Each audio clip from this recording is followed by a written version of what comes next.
Sometimes I get a little excited when we have a source that makes me really kind of question my own assumptions. Oh, yeah. And today's one of those. Okay, cool.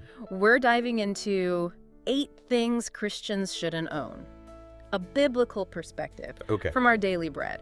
And before you think, oh, that's not for me, trust me, there's a lot here to unpack regardless of, your own personal beliefs. Right. I think what's fascinating about this perspective is that it really kind of flips the script on how we typically think about possessions.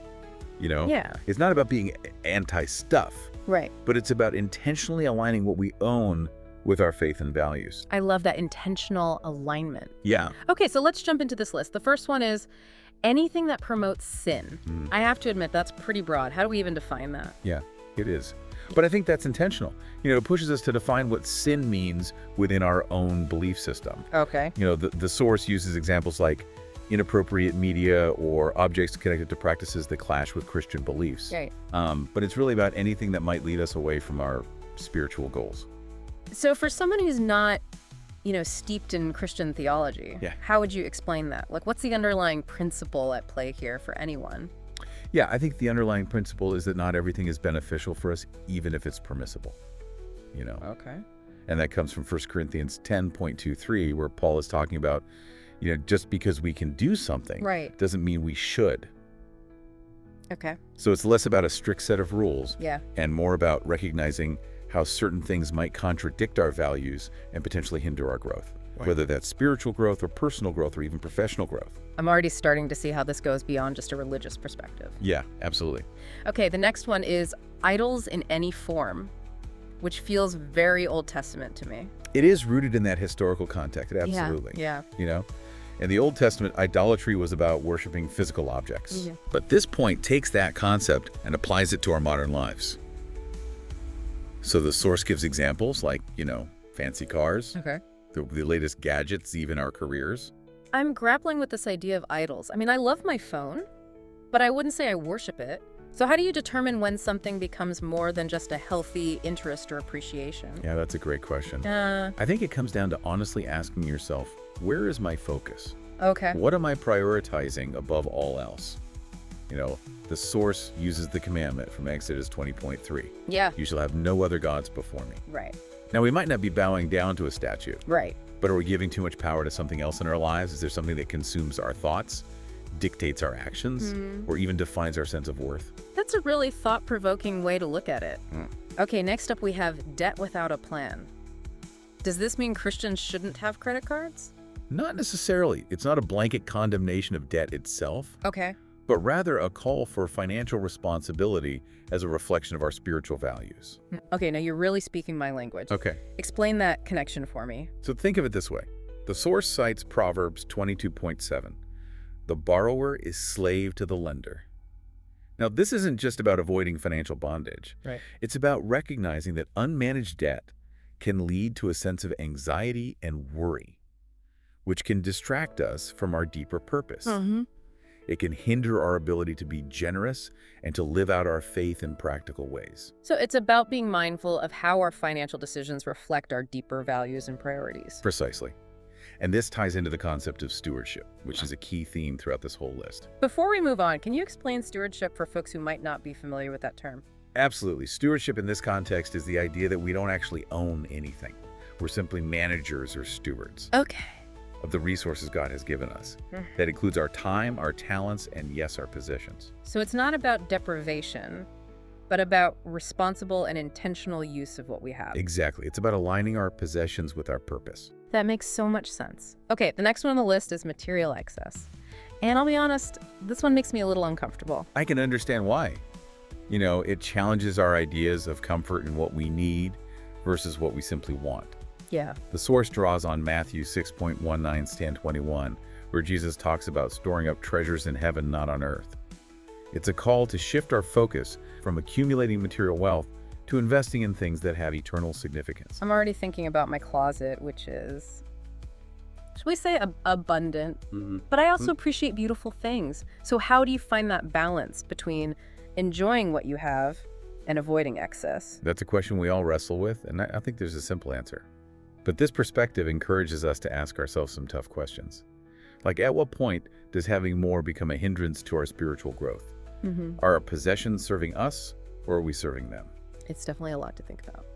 Okay, moving on. We have objects that glorify violence or evil. Is this where we get into the whole debate about violent video games? And It can be, but I think it's broader than that. Right. You know, we're talking about anything that desensitizes us to violence, cruelty, or anything that contradicts our core values. Right. You know, Right.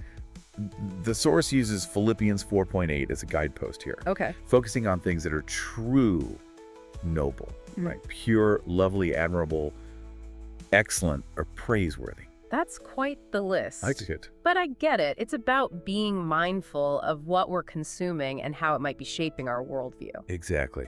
And this isn't about living in a bubble or censoring everything. It's about being intentional about what we allow into our minds and hearts. Yeah. Because what we consume, whether it's media, art, literature, or even the conversations we engage in, ultimately influences how we see the world and interact with others. So it's about recognizing that even our entertainment choices can have a moral dimension. That's interesting. Okay, this next one is something I think everyone can relate to regardless of their religious beliefs, anything that hinders relationships. Yeah, this one really gets to the heart of how we live out our values in a practical way. You know, the source talks about things like excessive screen time, hobbies that consume all our free time, even material possessions that become more important than spending time with loved ones. It's so true. It's easy to let those things creep in and take over without even realizing it. Right, and this point reminds us that relationships are precious and require time and effort. It's about being present, being engaged, and making those connections a priority. You know, the source even references Hebrews 10.24-25, which encourages fellowship and community. But even outside of a religious context, we know that strong relationships are essential for our well-being. Absolutely. This one really hits home for me. I'm definitely guilty of letting work or my phone get in the way of spending quality time with people I care about. It's a good reminder to be more intentional about creating space for those connections. And to recognize that sometimes saying yes to one thing means saying no to something else. Right. It's about making choices that align with our priorities. Okay, next up we have objects tied to pride or status. This feels particularly relevant in our current culture of social media and consumerism. It is. It's about recognizing that our worth isn't found in what we own, but in who we are at our core. The source uses James 4.6 as a reference here, which talks about God opposing pride. But again, we can apply this principle more broadly. You know, are we seeking validation from others through our possessions? Are we trying to keep up with the Joneses? Or are we content with what we have and who we are? I think it's a constant struggle, honestly. We're bombarded with messages telling us we need to buy this wear, that drive this car, live in that neighborhood in order to be happy and successful. It's hard not to get caught up in that. It is. But that's why this perspective is so valuable. It challenges us to step back and question those messages. Yeah. And ask ourselves what truly matters, what brings me genuine joy and fulfillment. Is it the stuff or is it something deeper? And that leads us to the final point on this list, which feels like the culmination of everything we've been talking about, anything that distracts us from our purpose.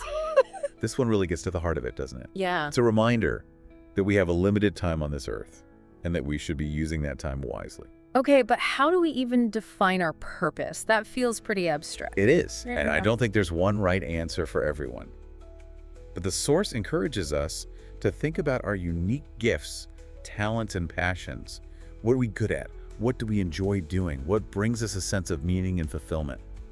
And then how can we use those things to make a positive impact on the world around us? So it's not just about our own personal happiness, but about contributing something larger than ourselves. Right. And Ephesians 5.15-16 talks about making the most of our time because the days are evil. Okay. This isn't meant to be a gloomy statement, but rather a call to action. It's a reminder that life is short and precious, and we should be spending it on things that truly matter. I'm already starting to feel a little convicted here. I think we all have those things in our lives that we know are distractions, but we hold on to them anyway. Maybe it's a mindless hobby or endless scrolling on social media, or even just an overstuffed closet full of clothes we never wear. It's about recognizing those distractions and being willing to let them go. Yeah. Not because we have to, but because we want to create space for something more meaningful.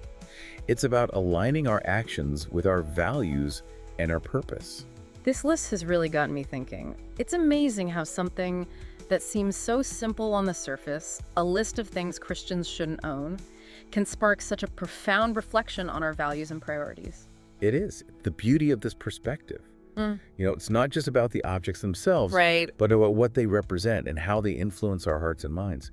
It's a call to live more intentionally, to be mindful of what we allow into our lives, and to ensure that our possessions are serving us, not the other way around. It really makes you question the whole idea of ownership, doesn't it? Like we talked about earlier. It's more about stewardship. We're not owners, but caretakers entrusted with resources that we're meant to use wisely and for a purpose. Exactly. And that raises a crucial question for all of us, regardless of our beliefs. What would it look like to approach our possessions with that same sense of stewardship? What if instead of constantly chasing more of this, we focused on using what we already have to make a positive difference in the world? It's a powerful challenge. It's not about deprivation or living a minimalist lifestyle. Right. It's about being thoughtful and intentional about our consumption and ensuring that our possessions align with our values and our goals. And it's about recognizing that true fulfillment doesn't come from accumulating things, but from living a life of purpose and meaning. A life that's marked by generosity, compassion, and a desire to make a positive impact. So as we wrap up this deep dive, I'm curious what one thing stands out to you, listener? What resonated with you the most? What's one area of your life where you might want to apply these principles even if you don't agree with everything we've discussed? And remember, this deep dive is just a starting point. It's an invitation to continue exploring these ideas, to reflect on your own relationship with possessions, and to consider how you can live more intentionally and purposefully. Keep questioning, keep reflecting, and keep diving deep. Until next time.